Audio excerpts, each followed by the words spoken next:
You know, genius always makes things look simple. And Spinoza was no exception to this. And what I've got here is chapter 2 from the just the political treatise. So there's a theological political treatise, and there's a political treatise, and I think the political treatise was actually the very last thing that Spinoza produced. Now, the simplicity here is that Spinoza is laying out the way things are. It's very similar to chapter 16 in the theological political treatise, but it adds some extra stuff. Now, in the attached document, I've highlighted some bits, but I'm not going to read all of it because that would take too long, but I'm going to read probably half of it at least. And what Spinoza is showing here is that things proceed according to natural laws. Those laws may not please us or work as we want them to, but we are insignificant, so we don't really matter. We don't get a vote in what laws should be manifest in the universe or even on planet Earth. Spinoza says, I think I put it in either the last or anyway a very recent podcast, we're always going to be subject to the passions because we are tiny things in a very big universe, and it's going to affect us favourably and unfavourably. Anyway, let me read some of this and then I'll make comments as we go through. I'm going to start with the first highlighted bit. So, hence it follows that the power of natural things by which they exist, and consequently by which they act, can be no other than the eternal power of God, or nature with a capital N, if you don't like the word God. I've kind of got over my God thing. Quite happy with the word God now, but for a long time I wasn't. So, when, I've said this before, people look at the world and they see, maybe a shooting in the United States or something, and they say, how can this be? How can God allow that? Well, it's not that God is allowing it, that is God in action, or the power of nature in action. We recoil from it because death is involved. And we are programmed to survive, and so death is not something we particularly want to be reminded of. Hence it follows that the power of natural things by which they exist, and consequently by which they act. The gunman was, as he says here, acting by the eternal power of God. For if it were some other power, itself created, it would not be able to preserve its own self, and consequently it would not be able to preserve natural things. It would itself stand in need of that same power to preserve in existing as it needed to be created. In other words, all he's saying is we are part of the world, cosmos, universe, creation, whatever word you want to use. And we are not self-created. We are constantly feeding off the environment, air, food, impressions, social stuff, language, learning, whatever it is, skills we needed to get a job. We are part of what I've called before a very large matrix. Spinoza's talking about it at a more fundamental level, really. There is this idea that somehow we are separate little entities, but we're actually just an integral part of the whole show. And we have this idea of individuality, but of course it's just an illusion. We are, whether we like it or not, going with the flow. and the way we've been programmed and the way circumstances are unfolding and so on and so forth. Yeah, so you might as well just sit back and go with the fucking show. Easier said than done, but yeah, it's a natural conclusion you can draw from that. Anyway, so from the fact that the power of natural things by which they exist and act is the very power of God, we can readily understand what is the right of nature. Since God has right over all things, and God's right is nothing other than God's power, insofar as that is considered as absolutely free, it follows that every natural thing has as much right from nature as it has power to exist and act. For the power of every natural thing by which it exists and acts is nothing other than the power of God, which is absolutely free. You know, it's said, I've mentioned this before, but it's said in Zen Buddhism that the only barrier to some kind of enlightenment or understanding or whatever word is choosing one thing over another. So, maybe we choose a nice meadow with flowers and grasses blowing in the wind over fires in the Amazon. Maybe we do that. I mean, of course we're going to do that because one of them is representative of life, the other one is representative of destruction. But what Spinoza's saying here is that they are both outcomes of natural laws, laws that are a part of nature, or in his word, part of God. You know, the greed of the people in Brazil, the guys who got deals with the chemical companies, is a natural outcome. They haven't created themselves to be greedy, they're just fucking greedy.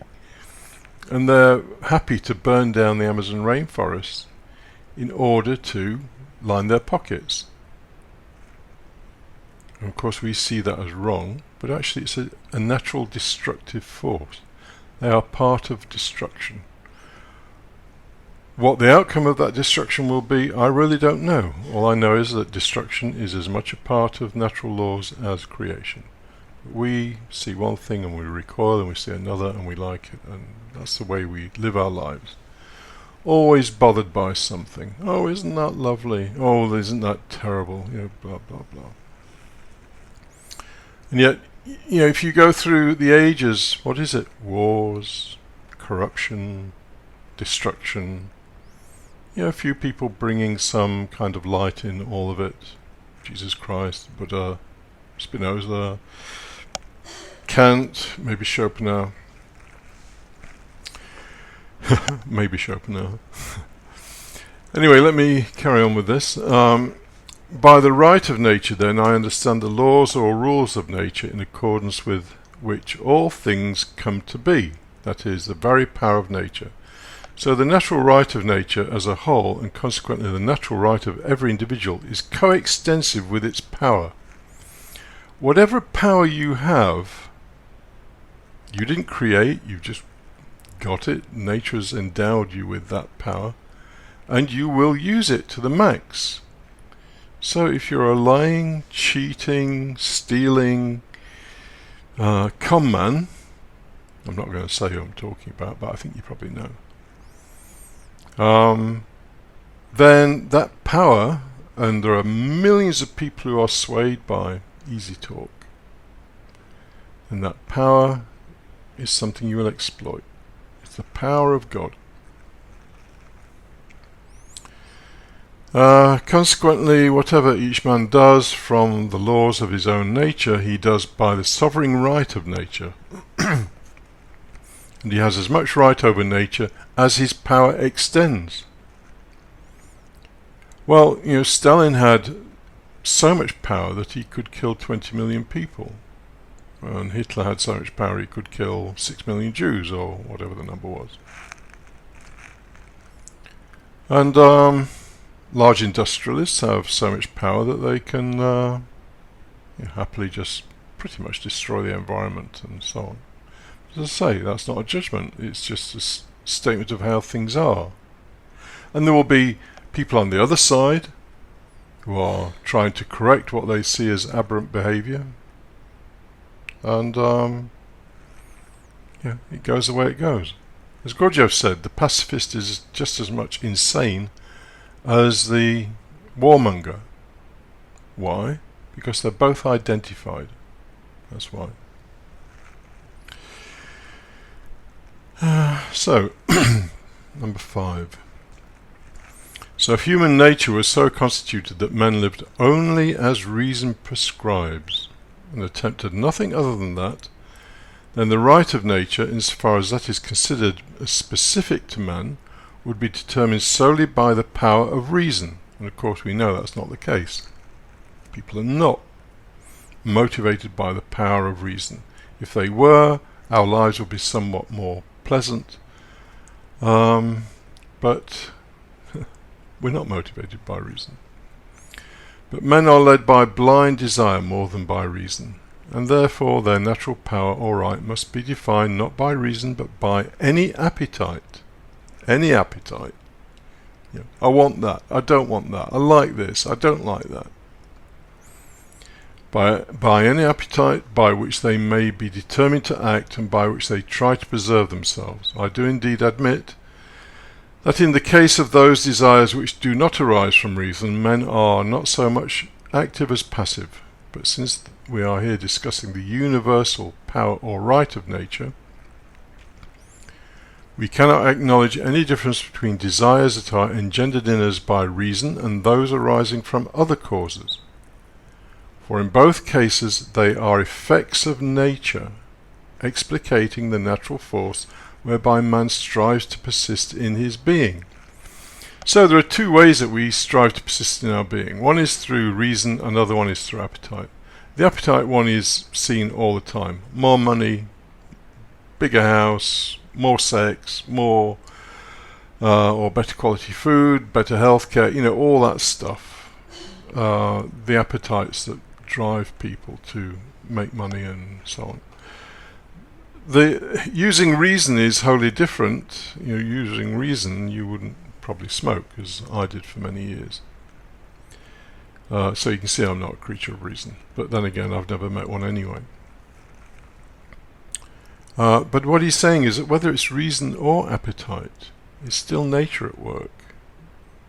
Reason is not above nature, is part of nature. It's just that we are endowed with that capability if we are able to use it. We can't choose to use it, it's just whether we're able to use it. Whether a man be wise or ignorant, he is a part of nature, and everything whereby a man is determined to act should be referred to the power of nature, insofar as this power is expressed through the nature of this or that man. For whether a man is led by reason or solely by desire, he does nothing that is not in accordance with the laws and rules of nature. That is, he acts by the right of nature. Whether we like it or not, it's all okay. We don't like that, do we? Because a lot of people like to complain. And in fact, I saw an interview with, what's his name?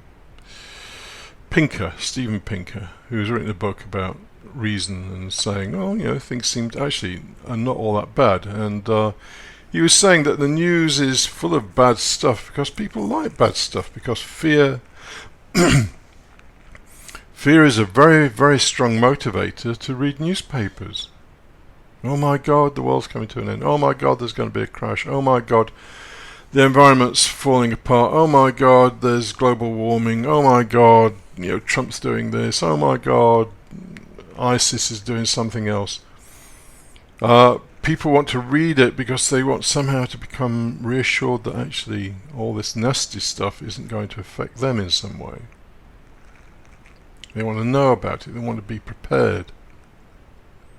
And yet, as a whole, life for many people is definitely better than it was 100 years ago. You know, we're not dying from TB typically these days, or polio.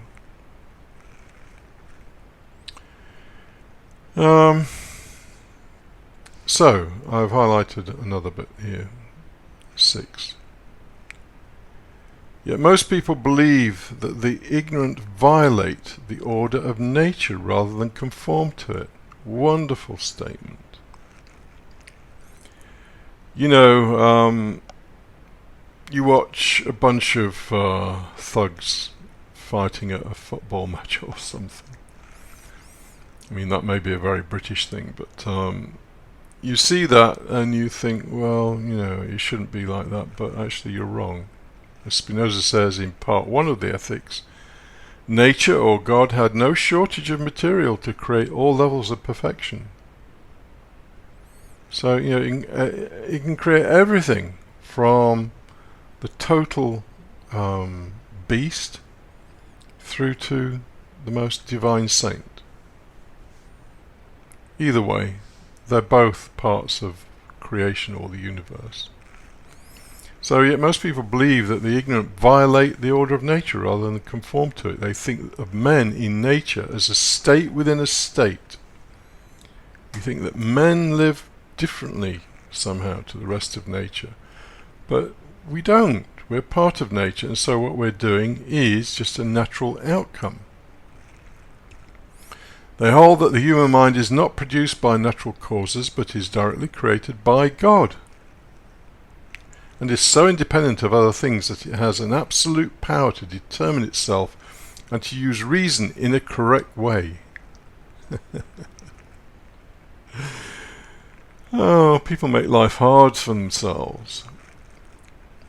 If they could, to use Spinoza's word, acquiesce to reality. And that's not all that easy, but if we could acquiesce to reality and just see natural laws unfolding, albeit some of them are not exactly what we would want from our own point of view, then, you know, it takes a lot of angst out of the situation. And if we could use reason in a correct way, if we could. But then he goes on to say, but experience teaches us only too well that it is no more in our power to have a sound mind than have a sound body. The way you are is the way you are. In another work, I think it's the Theological Political Treatise, he says a cat is never going to be a lion, you know, a domestic cat. But it can be happy just being a cat. And in fact, the lion is not in any sense superior to the cat. It may have more power, but then again the cat can get down into little holes that a lion cannot. It can leap about like a lion cannot. So the whole thing is really just a matter of seeing what is happening and saying, oh yeah, it's just laws playing out. We are not a state within a state or a kingdom within a kingdom. We are just a part of nature. And the way I am is the way that I am, and I'm never going to be Mr. Gurdjieff or Jesus Christ or the Buddha or whoever. Although, you know, there's no shortage of people trying to convince you that you can become like the Buddha or Krishnamurti or somebody. So to continue, again, since each thing as far as in it lies endeavours to preserve its own being, we cannot have the slightest doubt that if it were equally in our power to live at reason's behest as to be led by blind desire, all would be led by reason and would order their lives wisely, which is by no means the case. Well, of course it isn't. And he's saying there's nothing wrong with that. Some people have more of an ability to use reason than others. And that's just the way it is, and there's nothing wrong with it.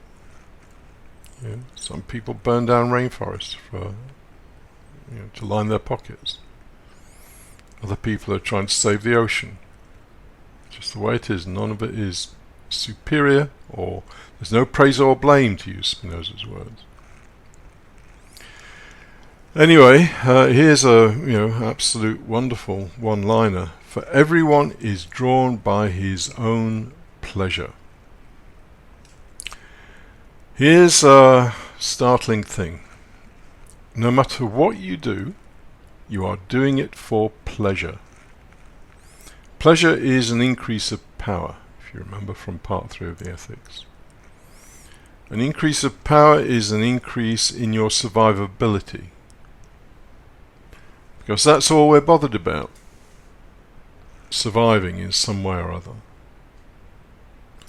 And so we're all drawn to whatever gives us this power or pleasure. Studying Spinoza for some people is to gain wisdom to hopefully live a more awakened life, more aware of how things are and so on. But it's all about power. And a lot of people go chasing money because it's about power, and they want a big car and they want lots of sex and whatever else. But everyone is drawn by his own pleasure. It's a very profound statement. Remember that no matter what you're doing, no matter what I'm doing or anybody else, they are drawn by pleasure. They do it because of pleasure. And even things that appear not to be pleasurable.